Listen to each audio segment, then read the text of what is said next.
Hello everyone, I welcome you all to my channel the study capsule. आज हम समझेंगे pressure belts को और डिफरेंट सेल्स को भी समझने की कोशिश करेंगे। So without wasting further time let's begin. So ये आप देख रहे हैं, these are the different pressure belts.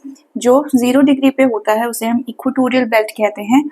जो 30 to 35 degree north and south में होता है उसे हम ट्रॉपिकल बेल्ट्स कहते हैं। And these are 60 to 65 degree north and south, these are subtropical belts. अब यहाँ पर क्या हो रहा होता है, जो सन है, सन से मैक्सिमम इंसुलेशन किसे रिसीव होती है?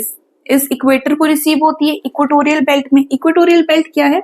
5 डिग्री नॉर्थ से 5 डिग्री साउथ तक, this is a equatorial belt.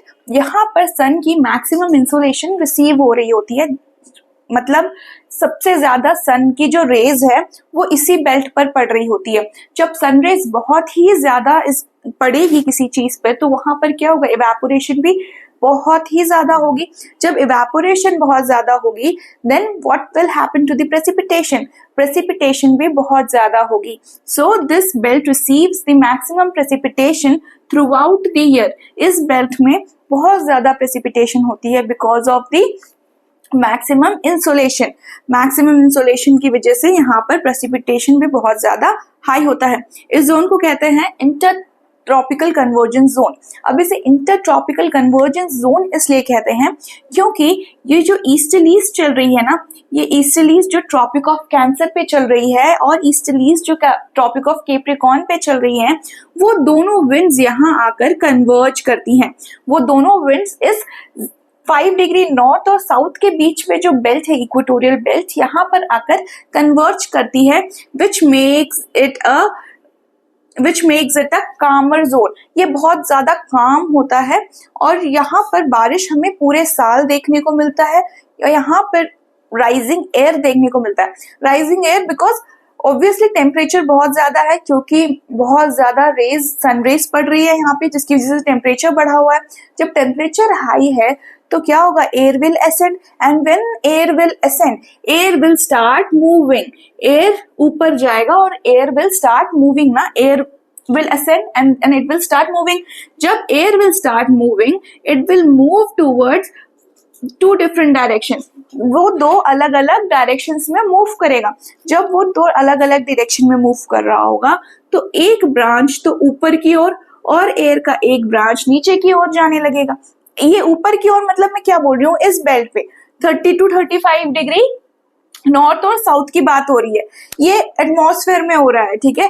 ये एयर ऊपर राइज करेगा, then it will hit the troposphere. Troposphere में लगने के बाद वो ट्रोपोस्फेयर से बाहर नहीं जा सकता, therefore it will move to 2 different direction, एक टूवर्ड्स 35 डिग्री नॉर्थ एंड एक towards 35 degree south.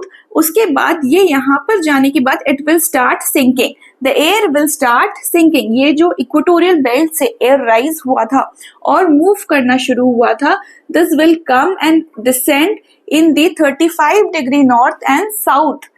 This air will come and descend over 35 degree north and south. क्यों? Because temperature is comparatively lower in this belt. Temperature क्या होगा यहाँ पर, comparatively equator से तो कम ही temperature होगा ना। सन की रेज पड़ रही है तो वो तो ऐसे स्लैंटिंग पड़ेगी ना, सबसे ज्यादा इक्वेटोरियल बेल्ट पे पड़ रही होगी, उसके बाद ट्रॉपिक्स पे पड़ रही होगी।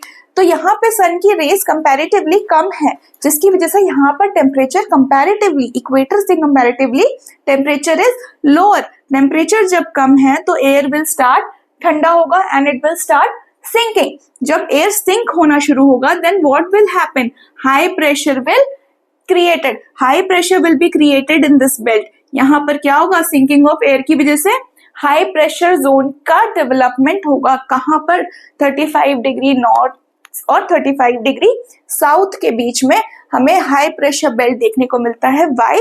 Because of the sinking of air, ठीक है। और इसी सिंकिंग ऑफ एयर को ये हम कहते हैं हेडली सेल। लुक, ये सेल कंप्लीट हो रहा है ना यहाँ पे, the air is rising then moving up and then descending in this belt which is called known as Hadley cell. उसके बाद क्या होता है, नाउ अब हम चलते हैं दूसरे बेल्ट पे। This is what, this is Ferrel cell.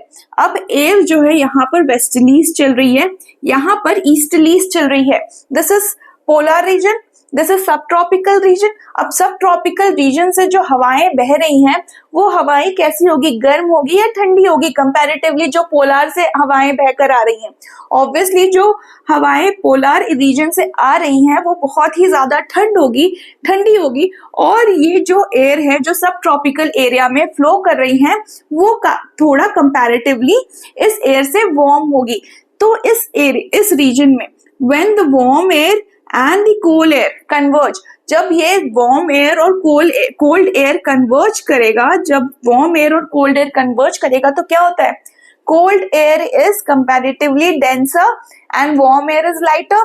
तो warm air will start rising, warm air will start rising, क्योंकि वार्म एयर लाइटर है भाई, cold air will go, it's denser, वो वार्म एयर के नीचे चला जाएगा, warm air will start rising, है ना। Now warm air will rise, अब वो वार्म एयर जो है वो दो डिफरेंट डायरेक्शन में मूव करेगा, एक तो पोल की तरफ और दूसरा ये 35 to 35 डिग्री ट्रॉपिकल बेल्ट की तरफ। तो जो ट्रॉपिकल बेल्ट की तरफ मूव करेगा वो फिर आकर यहाँ पर सबसाइड कर जाएगा, है ना, और जो पोल्स की तरफ मूव कर रहा है वो तो पोल्स पे चला ही जाएगा। तो this cell which occurs in the 60 to 65 degree north and south, इसे कहते हैं हम क्या, फेरल सेल। यहाँ पर क्या हो रहा है फिर से समझते हैं, कोल्ड एयर मास और वार्म एयर मास, दो एयर मास कन्वर्ज कर रही है, क्योंकि वार्म एयर मास जो है वो लाइटर होती है, it will start rising. When the air will rise, it will go to the troposphere, it will hit the troposphere and two branches will move in the two different directions. Then two branches of air, one is moving towards pole and another is moving towards 35 to 30 degree north. So जब ये move करेगी यहाँ पे आके ये again this will sink and this will go upwards. Then this cell is known as Ferrel cell. This is a dynamically induced belt because यहाँ पर temperature का कोई रोल नहीं है. This is also a dynamically induced belt. This is thermally induced belt. 90 degree जो poles पे है हमारा polar belt is thermally induced belt because यहाँ पे टेम्परेचर काफी लो होती है, जिसकी वजह से there is a sinking of air and a development of high pressure. यहाँ पे भी there is a sinking of air and a development of high pressure. This air will move up and then again this will sink over here. यहाँ से जहाँ से air उठ रही है, कोल्ड एयर और लाइट एयर, जो वार्म एयर है, जो वार्म एयर जो लाइट है वो जहाँ पे उठ रही है ना हवा, वो राइज कर रही है. वहां पर जब एयर राइज करती है तो क्या होता है, लो प्रेशर होता है. ऑब्वियसली जब एयर राइज करती है तो क्या डेवलपमेंट हो, किस प्रेशर का डेवलपमेंट होता है, लो प्रेशर का डेवलपमेंट होता है. तो this belt is a low pressure belt. This is a high pressure belt because यहाँ पर एयर सिंक हो रही है. और this is a low pressure belt. This is also thermally induced belt because यहाँ पे लो प्रेशर किसकी वजह से क्रिएट हो रहा है, यहाँ पे लो प्रेशर इंसुलेशन की वजह से हो रहा है, क्योंकि यहाँ पे मैक्सिमम इंसुलेशन सन की रेज जो है डायरेक्टली पड़ती है इस एरिया पे, इसलिए यहाँ पर लो प्रेशर का डेवलपमेंट हो रहा है. So these are the different cells and these are the different belts. So if you have any doubt you can just comment me in the comment section. Thank you.